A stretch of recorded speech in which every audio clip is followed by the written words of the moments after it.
Yaani baby, usijali kabisa mpenzi wangu.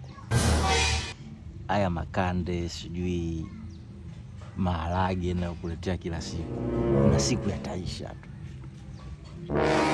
Mpango jinsi nilivyokuwa nayo mimi ikikaa sawa, utakula chipsi kuku, utakula sijui kidali, utakula kama vile wenzako jinsi wanavyokula. Yaani ondoa shaka. Stop. Hadi moja. Are you playing? Haya makande ya chukuchuku kila siku. Nikitoka kande nakuja dagaa, nikitoka dagaa ninakuja tembele. Mimi nimeshachoka.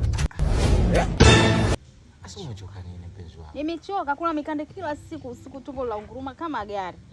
Nisikilize. Hivi unavyozania haya makande, ujue wewe usichokielewa makande na nini na maharage ndio yanasababisha rangi yako inakuwa nyeupe kila siku. Usichokielewa. Alafu kingine, haya machipsi kuku muda mwingine anasababisha mwili unakopo na mafuta mengi. Wewe ujioni mwili wako ulivyokopo vizuri. Yaani kila siku unazidi kuwa mtamu kwa sababu wewe makande, lakini usijali. Nitakufurahisha tu mpenzi wangu, ipo siku moja. Usijali wala nini. Nasubiria kufresh. Azam Cola sio kama hivi. Kula hii hapa kapita ndugu yangu ndo kanunuliwa, amenunulia wewe Azam Cola. Vipi? Ngoja nilae makande nizidi kuwa mweupe. Una jingine? No.